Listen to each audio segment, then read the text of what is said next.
All right, ladies and gentlemen, you know what time it is. It is time to begin the one and only, the best show in the league. Ladies and gentlemen, it's time for Beyond the Rift. I don't know how to do an opening theme song. Starring your ever beautiful host, I'm a cutie pie, the award-winning League of Legends attack damage carry. Hey, everybody. And joining him today, who are you, my friend? A lot of people may already know me, but for people who do not, I was the person on the left's teammate. I'm a mid lane player currently playing solo queue. I stream a lot. I do a bunch of random stuff like interviews, create content like Cutie. And all around, I'm just a fun guy. He's a fun guy, and he's here every day. This is Beyond the Rift, number 15, episode number 15. Can you believe, Sky? 15 episodes in. I actually, it's a landmark for sure. I can't wait to see what we're doing. 15 is the landmark? That's the number? Okay, well, come on. I was just trying to hype it up, you know. I mean, maybe for the 16th one, maybe that's our landmark. Sky, did you ever think when we first started Beyond the Rift, 15 episodes? I thought one of us would just have gotten sick of the other person and they would have stopped at like 10. But you know what? 5 episodes past that, I still love you, man. Hey, I still love you too. Then let's get it underway, my friend. Let's go. But wait. Before we go, we got the Discord Q&A that goes on every time on Beyond the Rift. If you've ever tuned in before, if you're new here, let me explain it to you. So what you're going to want to do, down below, there's a Discord link. You click that, you download the program, then you go to discord.gg/ whatever it says down below, and then you just go to the Beyond the Rift Q&A section and ask some questions, dude. We'll be answering them at the end of this beautiful show. And shout outs due to Bloody Scar. Let me see what you're rocking right now. Yeah, brought to you by Bloody. Check out these headphones. Are you kidding me, man? These things are futuristic, dude. It's like I've gone to the future, copped a pair of these. Scar, what do you think of these things? Yeah, I think these have a very nice steampunkish look. They just threw some gears on it. I'm ready to go. I like the look. It's comfy. I'm good to go. But Scar, what do you really think of it? I think they're great, dude. I think they're at least as great as you are. Well, there you go, my friends. There's the truth coming out of Scar. So shout outs to those guys. But let's get it underway. Topic number 1, Scar. Are you ready for it? Oh, I'm so ready. Let's go. Then topic number 1. Beyond the Rift Profits predict SKT to win World. Can you believe that we got the prediction right? Can you believe that throughout the entirety of Worlds, we thought SKT would win? Truly, no one else predicted it but us two. Yes. So what did you think of that, Scar? How exactly could you ascertain that knowledge that many would have thought foolish? You know, I just thought to myself, one team has Faker and the other team doesn't. The guy's pretty good at the game. I'm pretty sure the team with Faker can win. And lo and behold, I was correct. Wow, you truly are a prophet. What did you think the chances were for any other team? Did you think SKT could really do it a third time? Oh, man. You know what? I thought they had it clean, and then it got to the third game, and I was like, oh, okay. I tweeted something. I was like, oh, at least the first game was kind of close, you know? And then all of a sudden, they commenced the Baron throw. Something that I've seen multiple times in my life. They decided, you know what? We don't want to win this game. Let's keep the series spicy. And it went to a full 5 games. This is definitely not what I expected. What did you think of the 5 games? Yeah, I predicted it to be, I said 3-1. You actually said 3-2, right? Yeah. But, like, honestly, it should have been a 3-0. Let's be real. Yeah, it should have been over on the third game. Yeah, I mean, it was an interesting series. I think SKT was kind of playing with their food. Oh, absolutely. I think, though, Samsung's late game, like, decision-making shot calling is really good. Like, super good. World class. It's just that their early game isn't as good, and they just get clapped by SKT. And so I think after the third game, SKT was like, oh man, like I don't know what to do. Maybe we should put in blank for a game. And then he actually just like killed himself with Zach. I don't know if you saw, he literally by himself into the enemy red side, got himself killed, and then they lost. So it was just like, I thought, yeah, they play with their food way too much, and it became a really, really close series. But I was really impressed with how good Samsung played, actually. Well, do you think SKT, let's just, because these predictions were too easy to do. Let's just take it to the next level. Do you predict SKT to win Worlds for a fourth time? I don't even know what the roster is. I don't even care what the roster is. If they have Coma and they have Faker, yeah, they'll win they'll win the next time, sure. Next year or the year after, easy. What do you predict the score to be? They're either 3-0. Shit, dude. I'm going to go with 3-1 SKT for next year's Worlds. Alright, I'm going to go with 3-0 SKT. I'm going to say the enemy team may have a lot of good players, but I just trust SKT could just blow them out.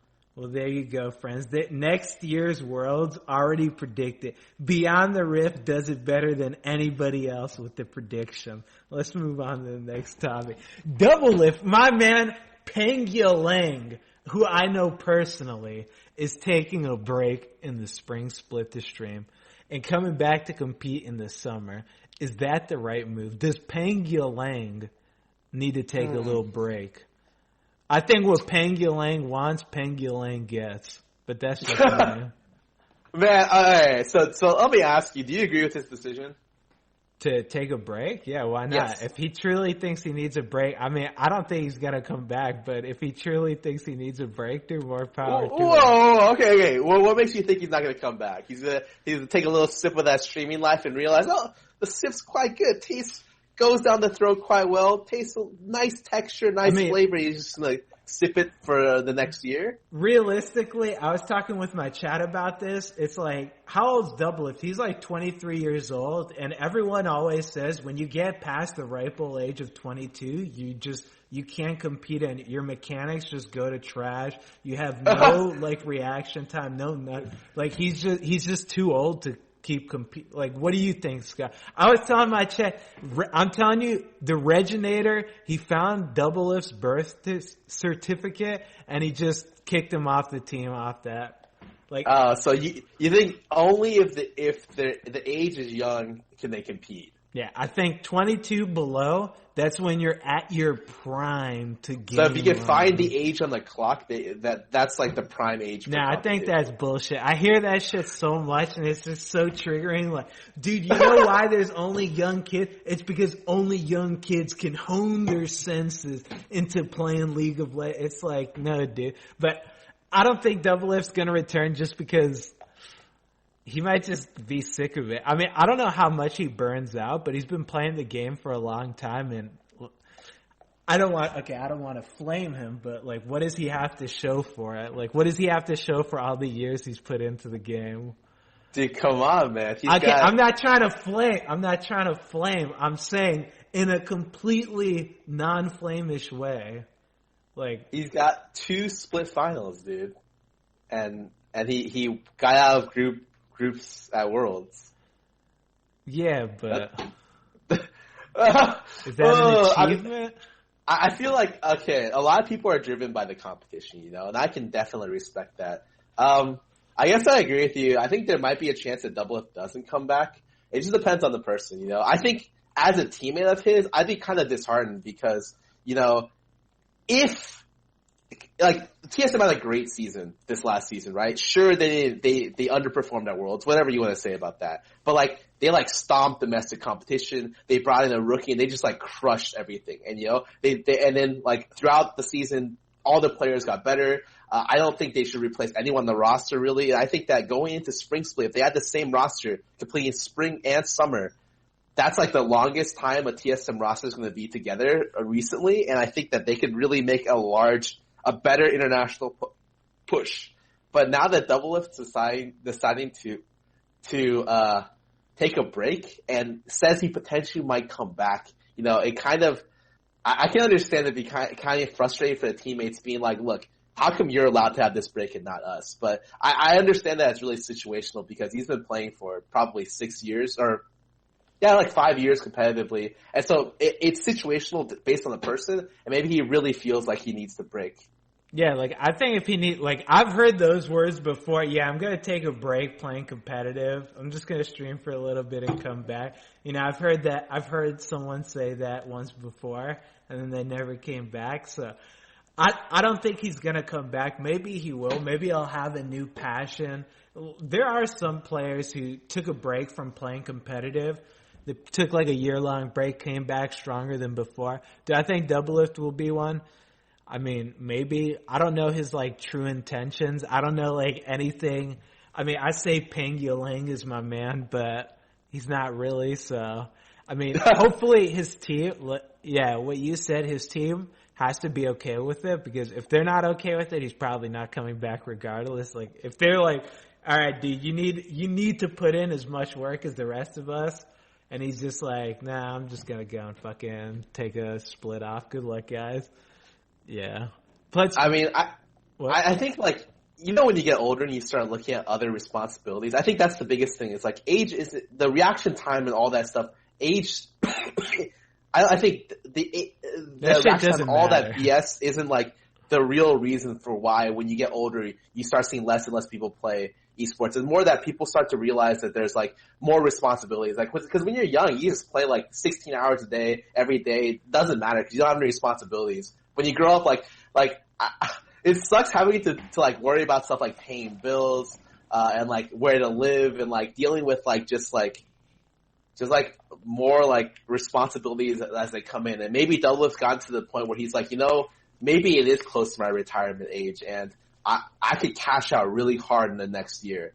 And so, yeah, I don't know what his motivation is, and I'm not close enough to say that yes, he'll do this or yes, he'll do this. You don't think he's cashing out on TSM? You think he's doing it for the money on Team Solo Mid, dude?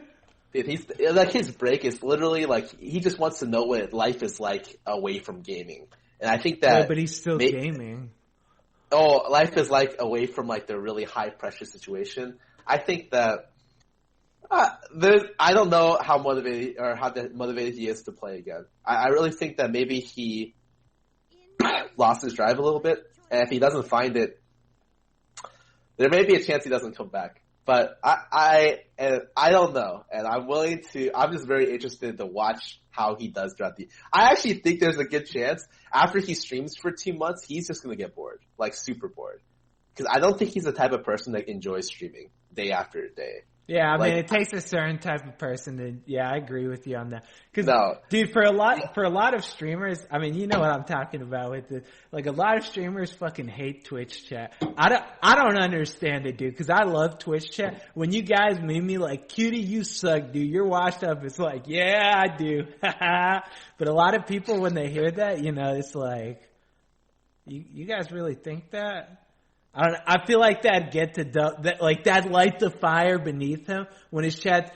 Doublelift, you're washed. Doublelift, you're the reason TSM sucks. You suck, dude. It's like, no, I'm going back now and I'm gonna prove it. Yeah, I think the most likely scenario from my end is that he just gets bored within 1 to 2 months. Like, in his mind, you know, a fiction's great or fantasy's greater than reality. In his mind, the streamer life, he makes mad cash. He has a girlfriend now. He's able to spend time with his girlfriend. Maybe on the weekends, go to the movies more, play some mini golf, all this stuff. But actually, what he realizes that in a month is that he just gets bored out of his mind, and that's when he begs TSM on his knees to take him back. And we see Doublelift back in the LCS by playoffs. You really think he'll get bored? I don't think he'd get bored. Like, really? I think there's a chance. I don't know. I mean, solo queue is pretty fun, and it's pretty competitive if you play it. I mean, competitive, I don't know how to phrase it. It's as competitive as it gets for a random pickup game. I don't fucking know.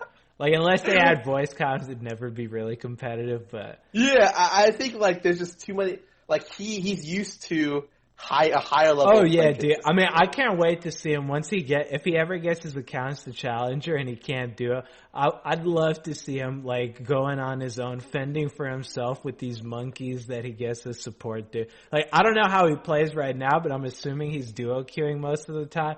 Dude, once you take that away and you can't play with like a support that's not a random, that's gonna be fun. Dude. He's gonna fucking love it. Welcome to my nightmare, my friend. All right, but you think he's not going back? Hell I think no. he'll be back by playoffs. Well, do you think it's the right move for him to take a break, though? I think the off season is like a long enough break, but I guess we'll see. I don't think he necessarily needs it, but I'm not him, and so he's been playing for a lot longer than most players. I think he's one of the longest playing. He's like up there with Pobelter on like that guy has played like since the start of the game, and so maybe he really does need it. But I think the off season is like a couple of months. I think it's easy to use that as downtime rather than taking a whole split off because everyone's getting better. If you're taking 6 months off just grinding solo queue, I think that. I don't think know solo queue necessarily makes you. I feel like solo queue's fine for keeping up mechanics. Oh, I think but you learn so much more being able to like watch replays and work as a team, right? I feel like the most important thing is team play, but I don't think he's gonna get worse from playing solo queue. Like he might get worse in terms of communicating. I don't think he'll get worse. I just don't think he'll get better. I think that. Like time's proven that. All right, then let's get into this. Then, do you think that? So they said that they could, if they find an AD who's better, he's gonna have to fight for a spot or whatever. Do you think that they'll find an AD who's better?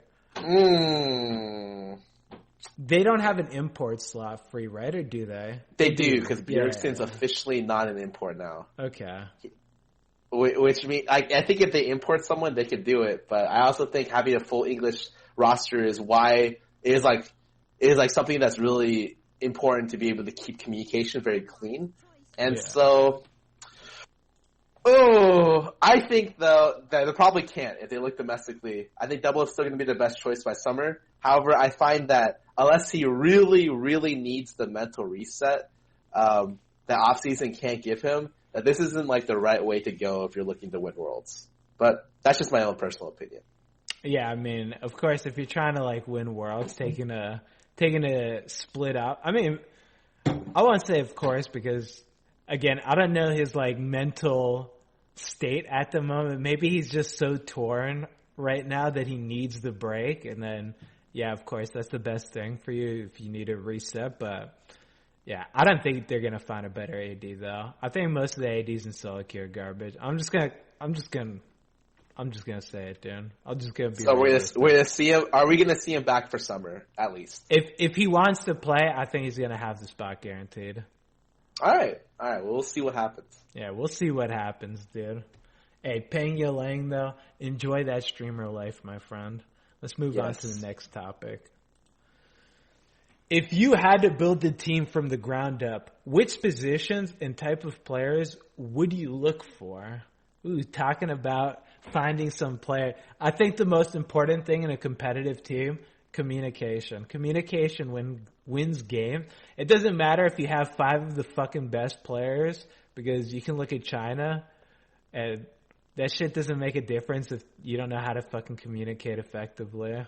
So I'd focus on communication. Which position, it doesn't matter. Just have them all be able to communicate. I don't even care if they're friends with each other. They could all hate each other for all I fucking care. Just have them be able to talk with one another in concise ways that allows them to get their thoughts across, and I'll be happy with the team. You know what? I completely agree with you. I remember when I was coaching CLG, people were asking me to import like Koreans plus Europeans, and I was just like, know how hard it is to work with like multiple language rosters. I think that communication is one of the most important things, and probably the most important thing. But for me personally, I always like to build around mid jungle. I think that those 2 roles have always been the top 3 roles just historically, and mid being like a competitive number 1 or number 2 role of all time. And so if I was going to build a team from the ground up, I'd make sure they can communicate and lead the team, and one of the two people I get has to be mid or jungle. You think mid and jungle? Yeah, I'd say mid and jungle are probably the most important. Mm-hmm. Or maybe support if they're really good at leading a team. The thing is that it's really, because I think top's a pretty important role, jungle's important, and support's important. I feel like the most interchangeable role, honestly, is AD, because it's pretty fucking brainless. Like, I'm an AD player. I'll just come out and say AD is the most, like, brainless. Like, it's so plug and play. You could put anyone on the position, and as long as they're not terrible, they could probably perform, like, at a decent level. So the most important things are everything other than AD I was building a team. And I think it should say something that it's considered, like, way above average at Doublelift shot calls for the team. And that's just the standard because the AD carry role is like apparently so mechanically demanding that like everyone assumes that the support role should be shot calling, the support in jungle. I think that's like, I don't know. I think that's gonna go away over the times because people are gonna realize that like as an AD, having a brain as the AD carry actually helps out a lot, especially when you're trying to fill out a roster. But I think the only other exception would be if there was like an Afromu level like leader / shot caller. I would consider him because that's just fantastic to have to build a team around. Yeah, so you think that mid and jungle are the most important? I don't know. I feel like top lanes is super important. Like the difference in top laners, like one that knows how to TP effectively and one that doesn't, is just like that makes teams, like certain teams are just built off of that. So I think even then the jungle and the mid lane impact like the entire map, while the top laner can only impact like once he has TP after a certain amount of time. And also I think my standards are just so low for top lane right now because I think North America has never had like a really strong top lane talent pool. Like just over the years, just think about it, dude. Look at LCK, they have back-to-back MVPs top lane. Smeb got MVP last season, I think. And then, like, you just see, like, Duke get MVP a lot of games. And then look at NA, you're just like, you're, like, impressed when someone top lane carries. Like, oh my god, he made that TP? He got that kill? And I feel like it's just the standards for top lane are so low in North America that we could say that. Like, yeah, maybe top lane is an incredibly important position. I do agree, but I think I've just been like, I don't know, scared of the role because throughout the years it's very hard for me to point out a lot of great top lane talent, especially domestically. Yeah, who would you say? So we have like Hanser. I think Darshan was a really good top lane. Yeah, and Darshan communicated really well. So. Yeah. In his period of time, I think Darshan's probably or was near the pinnacle of top lane for NA. I think right now Impact and Hanser are better, but both Impact and Hanser have worse communication from what I understand. And so, especially Hanser, I think Hanser probably is the single, like one of the best top laners, but his communication I hear on TSM isn't as good as it could be. And so, yeah, it's just like everyone's missing a piece to be that godlike top laner. And so, I maybe if our level of top lane was like winning MVP back to back every single game, I would think differently of the role, but as is, I'm like happy if the top laner doesn't get solo killed in lane and like can use his TP somewhat effectively to be in the fight. Yeah, like that's pretty depressing to say. Yeah, if I could build a team, like the things in my head that I would build a team, there's no way that I'd actually have a team like this that I've built in my head. But yeah, I'd have a top laner that communicates effectively and could use TP. He doesn't even have to win his lane half the time. Just be able to TP, like call stuff and just be active on the like have a most of the time, most of these top laners have zero fucking presence. Like they never leave top lane, they never do anything. They're just like worthless. So if I could have a top laner like that, a support that is like buddy with the jungle, like, hey dude, let's go do some stuff. All right, let's go and invade and do wards and all that garbage. Mid laner that's like flexing, like, all right dude, I need everyone to go listen to me, do this, and this. I need this. I need my top laner to be ready for a TP. I need that. And then I need an AD that's just able to shut the hell up and like play his role. Like, I don't want anything out of the AD other than him shutting the hell up and playing his role. Because I feel like you agree with me. AD is like the role that you can get the most inflated ego in.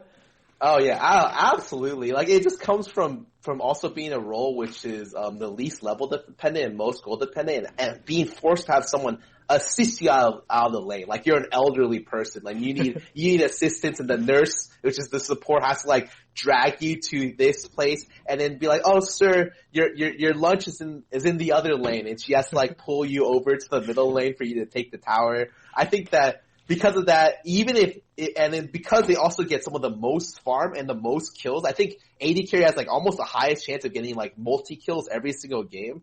That it's really easy to get a huge ego when you have like such a high KDA and your teams sometimes are just built around making sure you go off. Yeah, like I just want an AD that's able to like understand that he needs to shut up and just right click. Like that's all I want from you. Just right click stuff and just shut your mouth.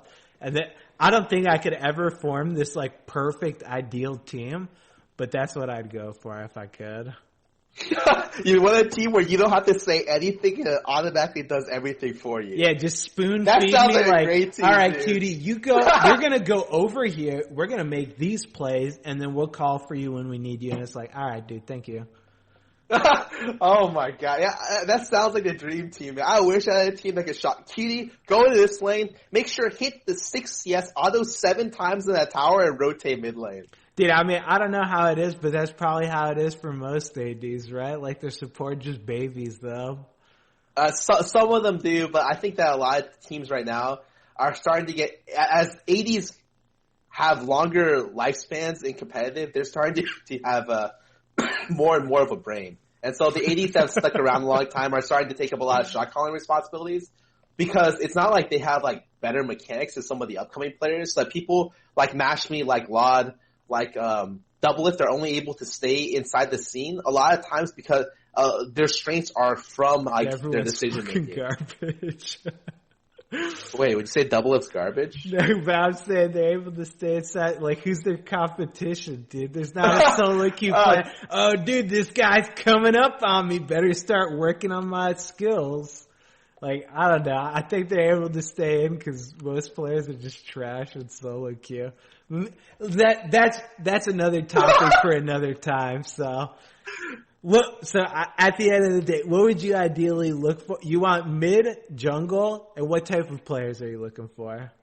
Players that can talk and feed information and can control I want leaders, dude. I want people who can be like, who can stand up and have people follow up. When they like snap their fingers, I want the other 4 people on the team to jump. Like, I think that those are the people I'd like to build a team around. That is a good team. I like that. Let's go on to the next one. Many people look at the offseason as a time of volatility, sometimes replacing entire rosters. Is this true? Yes. Next topic.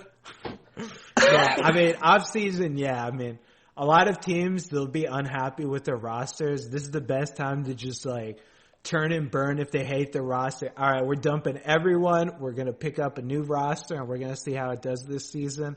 So, I mean, volatility comes with it. I don't think that replacing the entire roster is necessarily the best, but what do you think of it? I think that people overrate the volatility of esports. I think before it used to be really bad where teams, entire organizations were like leaving and entering into LCS nonstop. But now I think that the scene itself has enough stability to be like, even if you do replace a whole roster, it's like the same thing in real sports where you try to build around like 1 or 2 franchise players, you know, and you try to like just draft like the right players and the right people. I think that it's not nearly as volatile as it could be, especially in a league-oriented scene. I don't know if the same is true for like non-league scenes like Dota, for instance, that are major-based. I hear it in a lot of those scenes, like teams will literally live and die in between majors.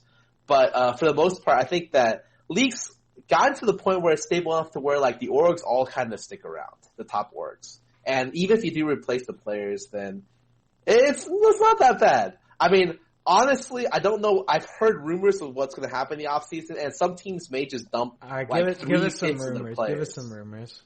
Well, like for instance, I'm not sure what the Team Liquid roster is going to look like.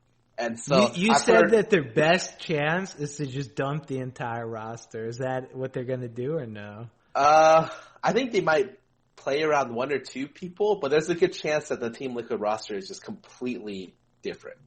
And dude, even after the movie they made?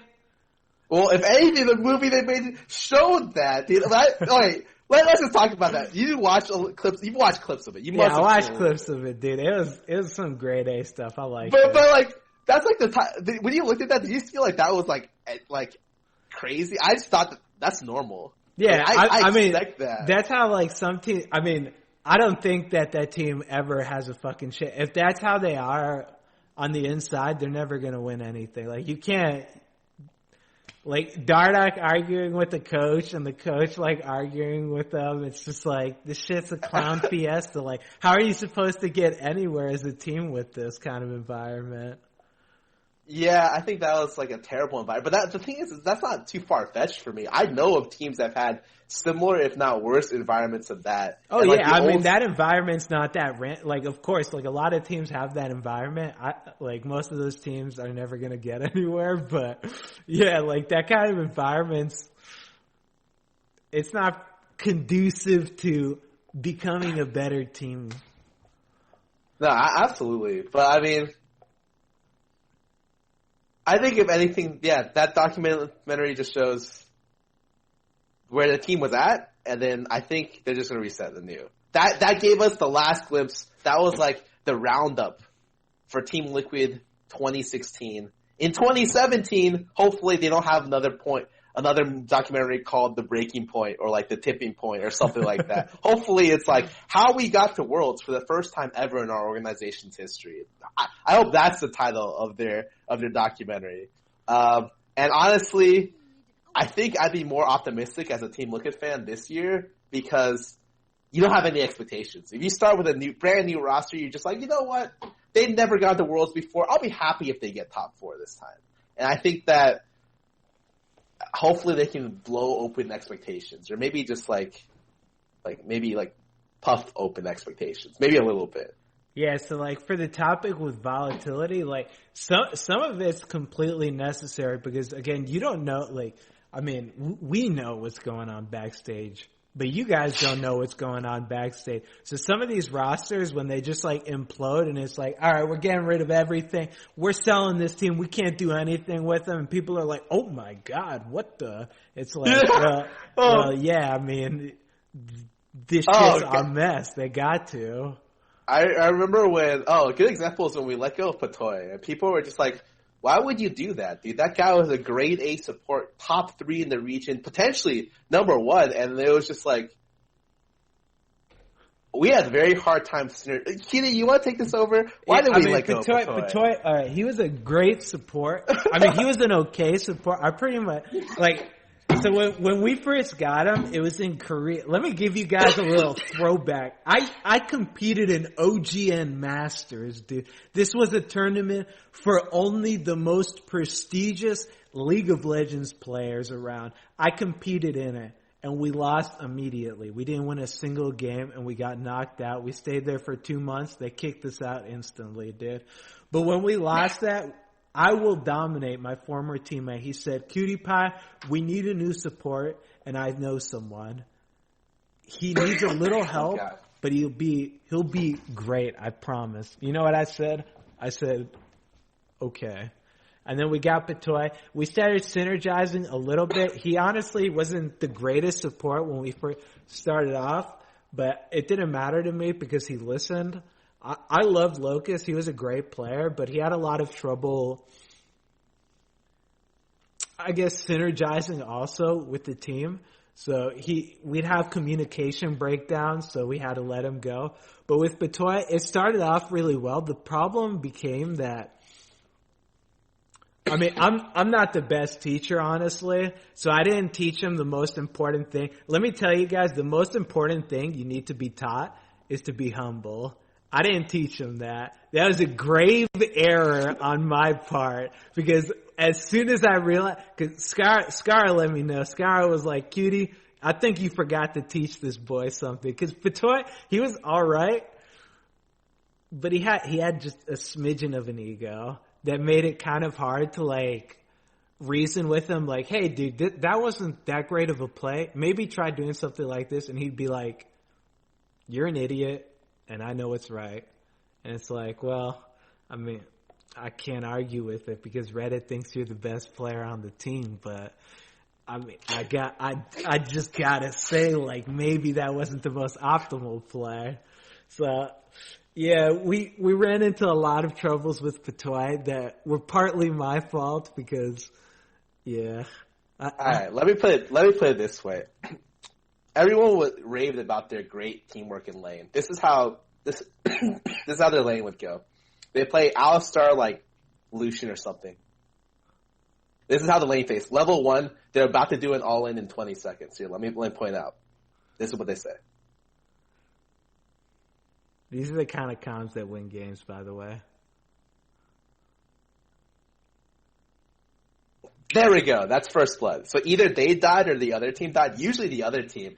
And people would be, I wouldn't hear a thing. I would just hear first blood. I'd be like, you guys did a great job. But at some point I had to be like, so can you guys communicate more next time? Like, cause eventually it got to the point where like other teams are getting better. And it was just like, so I'm just waiting for them to talk more, you know? But it never happened. And let's just say there was a lack of synergy between the bot lane and just throughout the whole team. And so, remember the first immediate point which was communication is the best thing for a team. Let's just say we did not have much of that on that roster. Yeah. Like, again, I can't stress enough, communication will win you, like, it doesn't matter if you're outskilled. If you can communicate, you have a chance of winning the game. If you are unable to communicate, you are absolutely doomed. And we were not able to communicate in the sled. The only communication that would happen is we'd go for an all-in, and then like one of us would die, and it'd be like, why didn't you tell me what you were doing, Patoy? Or Patoy, cutie, why didn't you tell me what you're doing? Wah, wah, wah. And then that happened every time until we just got to the point where we just fucking gave up and just booted Patoy. Lol. Yeah, that's good times though. Yeah, I enjoyed that one a whole lot.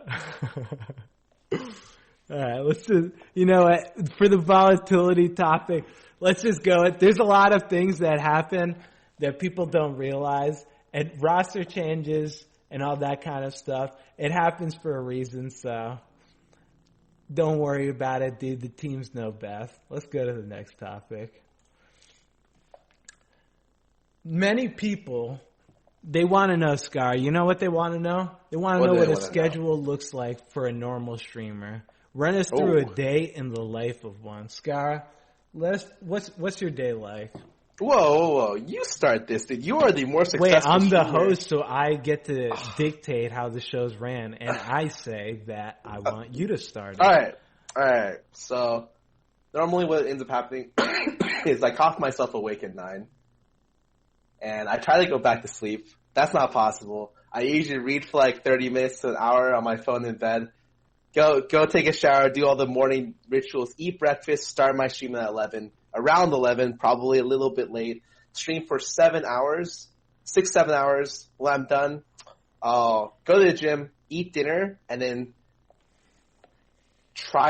afterwards, it's kind of just depending on what I feel like doing. Before, it used to be creating YouTube content. I'm probably going to go back to that pretty soon, but a lot of times it's just like kind of like resting down, which are like just like, so I'm playing like other games, or I'm playing more League off stream because I really want to do that, or I'm streaming again. And then I do that till midnight and I go to sleep and then I do everything else again. So it's a really, really awesome simple schedule. I like that, dude. Yeah, people, when they hear like streamer life, they're like, man, you must go out party and just like, it must be crazy, dude, being a streamer. You must do so much. It's like, I stream for 10 hours a day every day. Like, what do you expect me to do in this time, dude? Like, here's my normal schedule. I wake up, I turn the stream on, that's half the day gone. I eat dinner, I do whatever I can in like 3 hours, and then I go to sleep and then do that again. That's my life, dude. There you go. Like, that's the streamer lifestyle. If you want to take on, I mean, I'm sure a lot of streamers have different lifestyles, but yeah. If you want to be the best, you gotta be like Cutie. the number one streamer on Twitch.tv. You got to put in the hours, dude. Only you. The only thing stopping you from being successful is yourself. So if you want to be the best, be the best. That's the normal streamer style. There you go, guys. All right, next topic. Very motivational. The end of the season approaches. How does this season rank amongst all the other seasons you have played? This one's... I don't want to say the worst, but...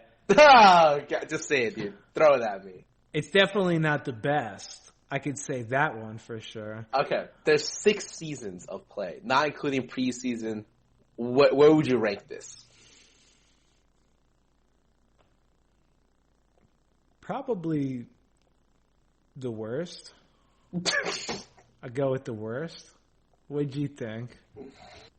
90% of the season was really bad. I think if it's not the worst for me, it's the second worst. You know, they just did so many things like autofill,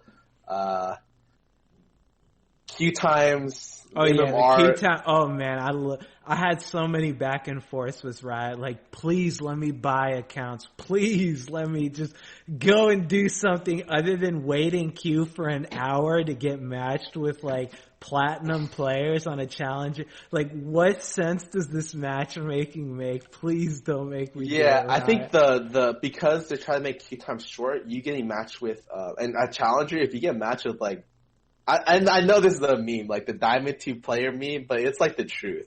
Because the skill gap is so high, a lot of times you'll live and die and currently teamwork is so important that a lot of times you'll live and die by the worst player on your team. And if the skill gap between the best and the worst player is like 500 LP plus a division, then it'll feel very unfair sometimes to play. Yeah, not even for the challenger player, also for the diamond player. Like, he doesn't want to be there.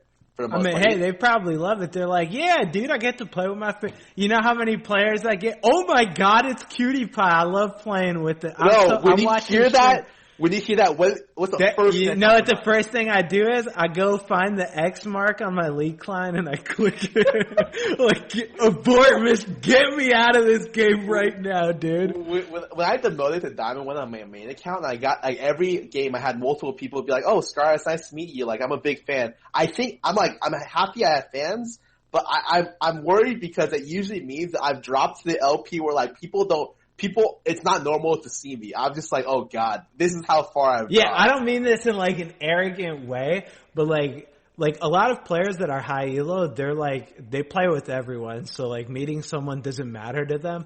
But if you're like coming up or whatever and you're like, oh my God, I get to play against Doublelift, my favorite player. Doublelift, I love watching your games, dude. It's like,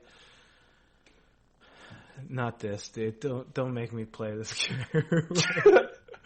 That's just the reality of it, dude. Usually, a lot of times when you queue into the game, you recognize all the people in your team, right? Queuing. Yeah. If you don't, then you're worried, right? Yeah, pretty much. Yeah, and it's the truth. Same with me. Like, if I'm on my challenger account and I queue up and I recognize like only one of the other 4 people on my team, I'm like a little bit worried. I'm just like, how low LP are we talking about this game? Like oh no, oh no, the quality of this game may not be very high. Yeah, because the thing is, a lot of people don't realize, too, like, the past seasons, like, I mean, the matchmaking, I wouldn't say it's as bad as it is now, but it wasn't, like, the greatest either. But at least back then, you could kind of one-man carry, and it didn't really matter because League was still relatively new. People didn't really know how to play effectively and all that stuff. But as the seasons go by, people just generally get better and better. So it's a lot harder for one person to just be, all right, you guys shut up. I'm going to carry you all. Like, I mean, I'll try to do it whenever I can, but it can be real difficult to just 1v5 some games, man. It can be really difficult in this meta. You know what I'm talking about, though, right? Yeah, like the game started to move away less from a carry, one-man carry, more of like a team-style carry, which honestly, I hate. I wish they'd bring back more of like the solo carry, like, but I understand why they shifted it away. But sometimes it just feels bad because on top of that, since matchmaking may give you like really wide margins, not only can you carry people less, other people can carry you down. And And that's why it's sometimes frustrating. Yeah, it can be real sour. So I definitely think this season was probably the worst one yet. But I mean, they wanted to introduce dynamic queue. Who knows? Maybe next season it will be a lot better. I kind of hate the fact that you can't duo with anyone in Challenger because. Oh yeah, I used to think that was like a lot better, and for me, I'm still kind of indifferent on it. But I understand this, especially after I got into Challenger, I'm like secured my jacket, or like even if I don't secure my jacket, like especially as a bot lane, like your lane lives or dies off you communicating with another person, and if you can't play with another person, like it just sucks, actually. And so I feel really bad for bot lane players, actually. Yeah, bot lane, like, communication is king in that lane because obviously it's two people. You need to be able to funnel information to each other to come up with the best, like, strategy to do what needs to be done to win your lane. And, I mean, solo queue players aren't that bad, but sometimes it's just, there can be some slight communication breakdowns that lead to some unfortunate events that lead Kitty, when's the last time you had a support where you're like, wow, this guy played so well? Just tell me, I have no idea. I don't know when the last time that I said to myself, wow, this guy is just off the chain. I can tell you the last time I said, God, I wish this guy played Nami or Jen. That was pretty easy, dude. But wow, this guy's playing unreal. I think the last time I heard you say it was when you do it with Aftermoo like months ago. Yeah. And then, aside from that, I've watched your stream here and there. I don't think I've ever heard you ever say those lines. Yeah, actually, to be fair, there's some players that I'll play with where they'll really surprise me. But yeah, for the most part, it's just terrible. And I mean, I'm sure a lot of ADs feel my pain about it in Challenger, where it's just like it can be real frustrating.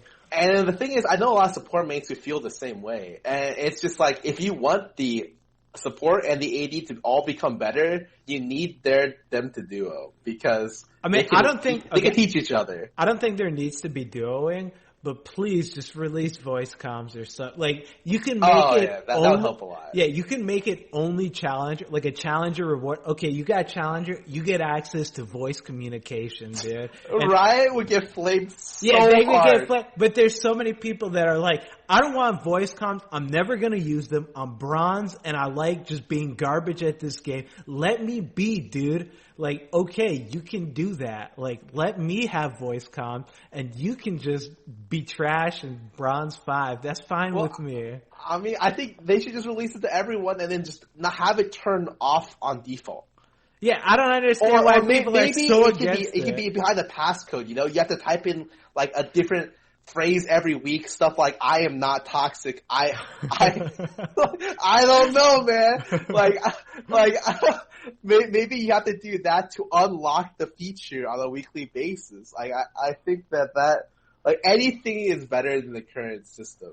Yeah, like, being able to communicate again is the most important thing. Like, I stress this every time on this show when we talk about players, but communication is what makes a player great. And if you can communicate effectively, that's great. Solo queue, a lot of people would get a lot from being able to communicate with one another. So the fact that you can't duo sucks a lot, but at least make us able to talk with one another. That would be great. But yeah, this season, this one's garbage. Except Challenger Jacket. Actually, because Challenger Jackets came out, this one gets ranked first. Because this is the first season where they get physical rewards. I think the last month of this season redeemed it from being god-awful. Yeah, definitely. If they didn't do that, oh my god. It would have been gone down as, like, the worst season ever. Yeah, because this season started off like I'm telling you, this thing made me contemplate quitting this game. I love League, but holy moly, the start of this season was just the most. I don't know what Riot was thinking, but it was just terrible. I love the season now.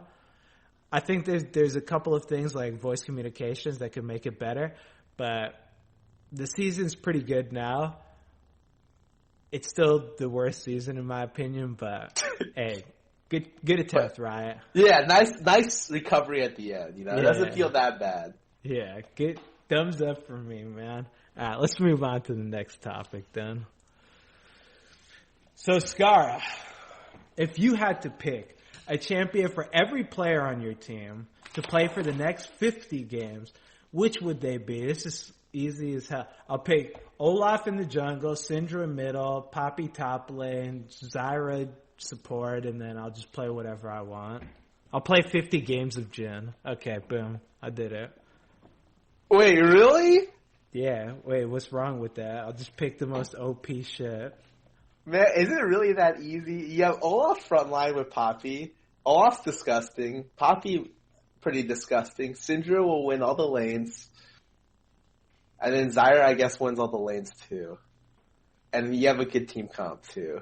Yeah, what's the problem? Man, maybe, when I was doing this topic, I was thinking, maybe QD might want something special. Maybe he really likes playing a Malphite top lane. Yeah, let me get the fucking teammate. Hey, QD, I'm going to try this champion out for the first time. Well, guess I fed. Yeah, let me get Yasuo middle, top lane Yorick, jungle Evelyn, fucking just put whatever support. Who cares, dude? He's got feed anyways. And then just have me.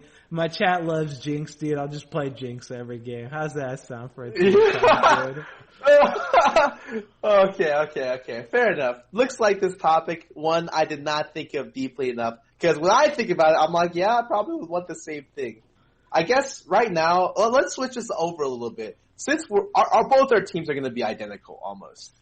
Yeah. Well, do you think having more bans will help break out of this monotony? Because I'm sure in solo queue, you have some champions you just want to ban every game. Oh, and it's not I ban every jungler in the game. I don't care. Okay, go down the checklist. Nidalee, Hecarim, Olaf, Graves. I can't even think of all the Nunu, Elise. You start hitting them up, dude, one at a time. Yeah, I'd have to open up the League of Legends client, look up all the junglers, but basically just ban them all out. Once they're all gone, okay, let's just... What do you think about the idea people are worried about champion, whatchamacallit? Diversity? Or not diversity. Run tricks or whatever? Yeah, I think it's fine. I think if in the worst case scenario, 10 AD carriers get banned, well, shit. I guess you have to play something that's not an ideal AD carry. I think it would be hilarious. Position. Yeah, I think it'd be great. I wouldn't have any problem. Dude, if someone was like, "Oh, QT's on the enemy team, better ban 10 ADs," it's like, great, dude. Now I can play some stupid shit. QT's playing then you're playing Brand with Annie and the other teams playing Jarvan. I think that'd be great. Yeah, the thing is people don't realize, there are fun picks that some people love. People are telling me, QT, dude, I love playing Kalista. Why don't we see any Kalista? You know why you don't see Kalista? It's because Jhin, it's because Zyra, it's because everything in the game's gonna just absolutely smash you. So, if champions just start getting banned, if you're just banning Jhin, ban Caitlyn, ban whatever other AD, Ashe or some shit. And then it's I guess Kallista's not that bad. The problem with League right now is it's kind of on a tier list. And I don't know if that's something that's solvable really from a balance perspective, but it's pretty much, okay, here's S tier, A tier, B tier. If S tier is gone, you pick an A tier. If A tier is gone, you pick a B tier. There's no champions that are really, this guy is a Z tier. He's crazy. He's like a 10 tier, dude. He's a really crazy champion you wouldn't expect. It's okay, no, this guy, Syndra just one-shots everything. I'm going to pick Syndra. If Syndra's banned, I'm going to pick Ryze because he one-shots everything. And then if Ryze is banned, I'm just going to pick another champion that just one-shots everything. It's there's no, whoa, dude, I'm going to pick this crazy champion that does crazy stuff in the mid lane. Yeah, I can't wait for 10 bans, honestly, because I know at some point in solo queue, all the junglers are going to get banned out. And then it's going to be one jungler has to jungle, some really... old Gragas, and the other jungler on the other team has to juggle something completely random. Ivern. It's gonna get to the point where Ivern's not even that bad of a pick here. I think that it'll be really cool. I think a lot of times especially in Challenger, the games are kind of stale with the picks.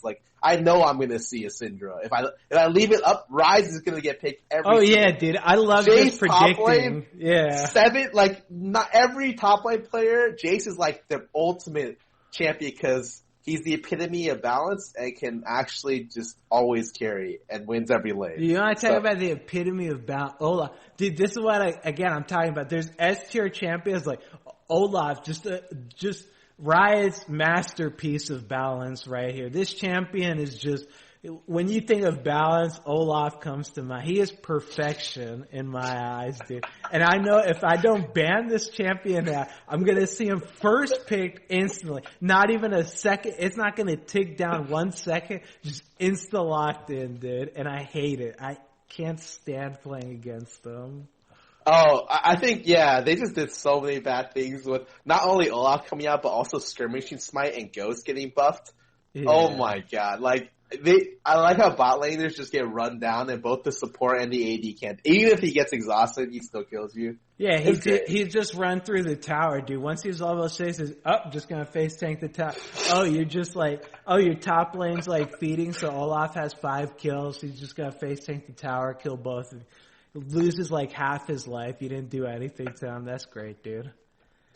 Yeah, it's gonna be great. I think more bans. I can't wait. Actually, I actually can't wait for next season. Yeah, we've been talking about more bans for a while on this show. We talked about it like the second episode of this show. Yeah, we talked about it last episode, and as we were talking about it, Riot announced it officially that they were thinking about it. And I was just like, wow, Riot's watching our show. They're looking for us for balance advice. So right now, Riot, I can just tell you, you're doing a great job removing Skirmishing Smite. Nerf the Ghost cooldown, and we're good to go. Yeah, and nerf the junglers too. Just nerf the amount of gold jungle gives also. Nerf the experience. Just nerf everything about the jungle. Just make it not even a role anymore. Just get rid of all the jungle camps and make it so you have to 2v2 top lane. And I get the thumbs up for me, right? I don't know about that, but I'm pretty happy with 10 bans though. Like, I'm excited to see. Hopefully they decide to make it the same in competitive as it is in solo queue. I doubt they will because it'll end up taking an eternity. No, I hope they do. It makes it so interesting because you can play, like, if you've got that Kalista pocket pick and you ban all the ADs and you force the other team into playing Sivir, you can bust it out and be like, I left you with one option and the option is awful for you. Take it. And you just bait them into it, dude. I think that drafting just becomes a lot more interesting if there's 10 bans, even if they don't snake it. Yeah. So hopefully they do it. They didn't confirm whether or not they were doing it right. They just said that they were looking into it. Yeah, they were looking into it. I don't know what's going to happen. Like, I think Riot learned their lesson where they just can't announce stuff unless they're sure of it. Like, ever since Magma Chamber, which was where everyone burned them saying, oh, you will have Magma Chamber, JK. Guys, not going to happen. Ever since then, I think they very rarely announce stuff that they don't go through with. Okay, well, yeah, hopefully they bring it to 10 bans because this game definitely needs it. So, hey, good stuff, Riot Games. All right, let's move on to the final topic, the best topic. You know what topic it is, Scar? It's a Discord Q&A. It's the Discord Q&A. Ladies and gentlemen, Scar is ready for it. I'm a Cutie Pie's ready for it. Then let's get it underway. Get in the Discord right now. Live Q&A happening on the Beyond the Rift server. You got to go to the channel, ask questions here. That's where you ask the questions. And we'll be answering them live on air. So, well, let's just get it underway. Major Jackass, he wants to know, what are your thoughts? So he wants us to go more in depth on 10 banned picks being introduced to draft/rank. Okay. All right. This is what I think. I think it will just allow you more diversity to be seen. Because a lot of times, champions are S tier because they just fit every single thing you want in a champion. They win lane, they're good at team fights, they can split push, they can poke, and they have sustain. And like, so they have like above A level stats on everything. They're usually just amazing at everything. And there's only usually about 4 picks that are like that.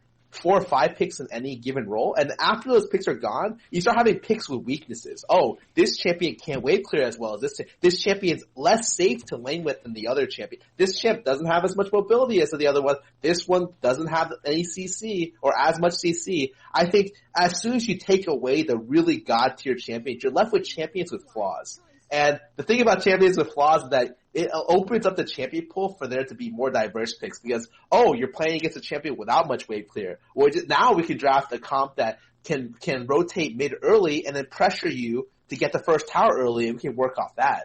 And I think that, or, if your player really, really good one trick, but the one trick isn't very good in current meta, like for instance, let's say me, like I'm really good at, I don't know, I'm good at Diana, whatever, Cat, and I really only can take the matchup into two champions, like Xerath being the prime champion I want. I can maybe, if Xerath suddenly becomes kind of meta, I can just ban stuff to where I can maybe force the enemy team into picking Xerath, or forcing their ban onto my pocket pick. And I think that, that's really interesting, not only to watch, but also to play, the ability to play against a more varied cast of champions. Like, I want to play against a diverse champion pool. There's 110 champions in the game right now, something more than 120. And I want to be able to play against at least 80 of them, like throughout the month. And sometimes that just doesn't happen. Agreed. My man, the one and only Ula Hoop wants to know, would you like to see new summoner spells? And if so, any idea of what they would be?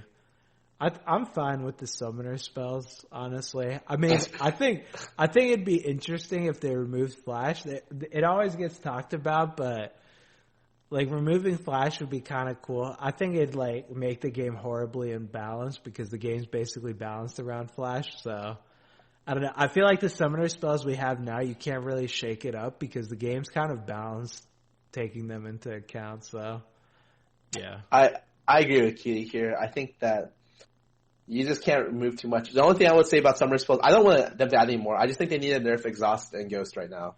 And everything else is Exhaust good. Exhaust pretty much, the Assassin update's hype. Exhaust is pretty much going to kill any chance of any of those champions. The fact that mid laners are starting, the LL Stylish is really popular as Zed main on NA, and he has to take cleanse every game because that's the only way he can counter Exhaust. I think that's pretty depressing. He just hopes the other mid laner takes Exhaust, and he just takes cleanse to counter it. And I'm just this is actually the most depressing thing I've seen. But he has to do it just to make his champion effective sometimes. I think that's crazy. I think that QSS not removing Exhaust was one of the biggest mistakes, or one of a pretty big mistake. Yeah, so I agree with Scar on that one. Z Scorpy wants to know, forgiven to TSM, ? Do you think God Given is gonna join Team Solo Mid? God Given. You don't think God Given's gonna join it? Maybe. Well, I'll put it at a 30% chance. 30%, dude. Why not 50-50? Either it happens or it doesn't. It just seems unlikely. I feel like this is the same thing that happened where people were talking about people just want to see good players on good teams. And that's it. When it comes to just there's no logic behind it sometimes. They're just Piglet to TSM, that sounds great. Because that's what Piglet to Team Liquid, that sounds great. Yeah, no, I'm serious. Even when Piglet went to Team Liquid, people were like, oh my god, Piglet to Team Liquid? World champion North America? How can they possibly not make Worlds this year? And it's OQ let me tell and Ganked by Mom to NRG, this will be awesome. Yeah, and it's just it's more to the game than just the raw skill of the players. Remember, me and Kitty talked about communication being the most important thing, and they being able to work together as a team. I don't know if I think every player matures as they play more and more. I think Forgiven maybe was a terrible teammate before. Now, I don't know. I think he might be a pretty good teammate. Hard to say though. I don't work with him personally. I just don't think, it just doesn't seem likely to me that he joins TSM. But maybe that's just me. Yeah, I don't think it's happening. So there you go, my man. Dr. Manhattan, what would it take for Thresh to see more competitive play? Remember what we talked about S tier? Thresh is shit tier. You need to be a god. So what Scar was saying about champions with weaknesses, so you have Zyra, who can basically poke you to 0% life by not even being anywhere near you. And then you have Thresh, who has to be in melee range basically to do anything, and then you're just gonna die. If he's throwing max range, you need to be a god Thresh to make him work, and then if you're a god Thresh, then that means that you know how to position effectively and you can just play Zyra. So I don't think that unless like champion nerfs come out or something like that, maybe more bans. I think he would have to be a rebuff. Do you remember the time where Thresh had like insane base armor and insane base health? Like he had some of the best base health of any support in the game. They nerfed him 4 times. I think that if he gets some of his nerfs reverted, he's not that bad of a champion anymore. Because as it is, it's like if you walk up to try to tank the poke to get close enough to flay them, you're just gonna die. Like you're gonna get low enough to where like you flay them and they just all in you, and your AD is like desperately trying to save your ass. I think it might just change based on how the meta shifts. I remember there was a period of time where Janna was like the most meta pick, and then everyone just started playing Thresh into Janna because that matchup is actually really easy for Thresh. And so a lot of it has to do with meta, and some of it just has to do with he just needs, like, if he gets base stat buffs, he'll be amazing again. Yeah, he just needs buffs, basically. So hopefully they'll give him some. We'll see, dude. Let's see. Jay wants to know, at Scara, since you got the insider information, will Immortals stay together because they haven't announced anything yet? Oh, there's your answer. I highly doubt their 5-man roster will stay together. And by highly doubt, I mean, I don't think it's happening. It's not going to happen. I really don't think it's going to happen. Man, what's wrong with the Immortals roster, dude? I don't think there was anything wrong with it, but I mean that's not true. I just think that I think their players are just all going to other teams or something like that. I just suspect that maybe they definitely don't have the same 5-man roster. And to be honest, I expect no team to have the same 5-man roster that's not TSM, which is or before they announced Doublelift retiring. Usually everyone changes at least one person. And Immortals, I think, will change at least 2 this season. Plompo, he takes an angle with this question we didn't suspect. Okay. Do you think Doublelift is taking a split off to utilize the new replay system Riot is implementing so he can come back stronger than ever? Plompo, you're a genius. Why didn't I see that before? My God, what a fool I was. What a strategically planned break. Right when replay systems were coming out, are you kidding me? I didn't consider that. Yeah, Double is definitely going to use the replay system to full effect when he analyzes why his support walked up to the enemy Zyra at level 2 and killed himself. He's going to go over that replay a lot. Like, into the night at like 1 a.m., he's going to be like, oh my God, this is why he did it. He's just an idiot. Yeah, I don't think he's going to be utilizing You win an award, man. That's the best question I got today. Yeah, I don't think he's going to be utilizing the replay system, sadly. But who knows? Maybe I'm right. Dude, Doublelift's a schemer, dude. Maybe he's got something up his sleeve. Maybe he's got something up his sleeve to win Worlds this year. Who knows, dude? Or next year. I guess we'll just have to find out. Let me see.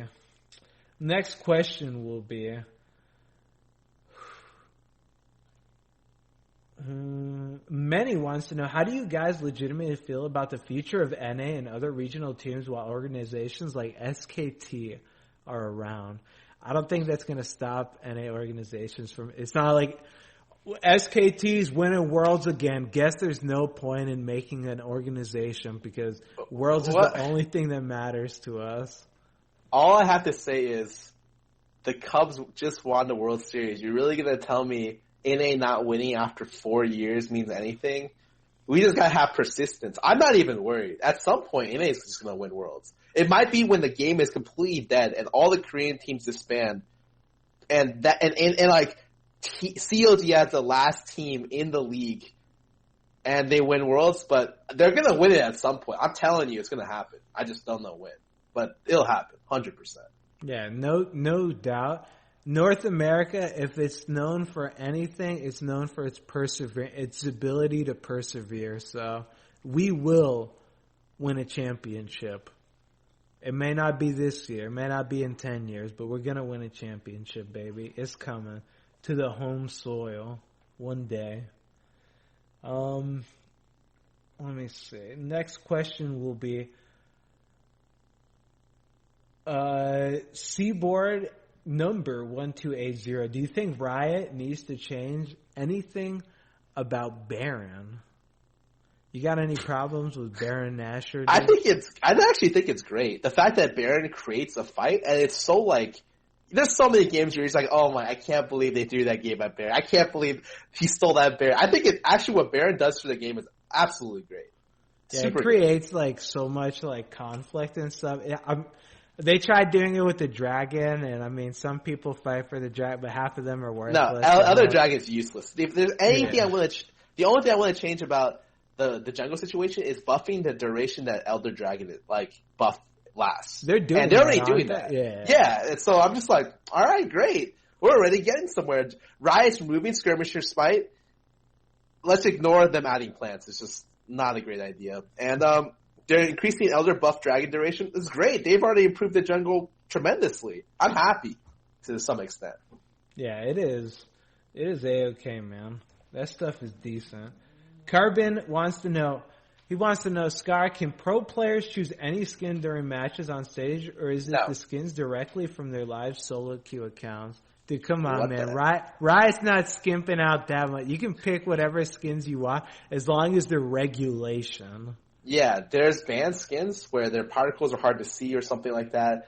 Actually, I was really surprised at Worlds. In LCS, you weren't allowed to use the new Ashe skin, the Project Ashe, because the hitbox on the arrow is deceptive comparative to what it really looks like.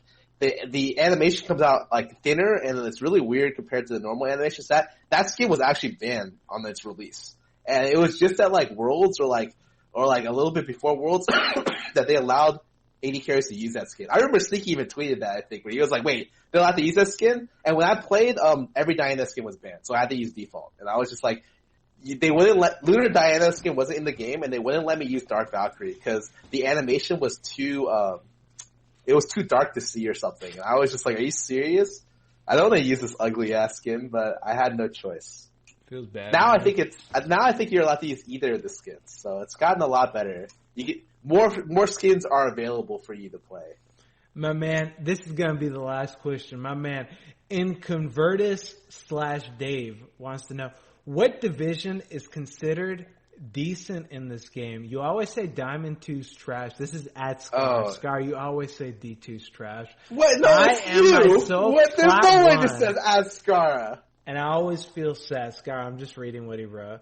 No, when I hear that Diamond that. 1 is bad, and he put a frowny face at the end of it, dude. Look, it's always subjective. So when players who are going to talk to you, if they're bronze, they're going to say bronze is good. And if they're plat, they're going to say plat is good.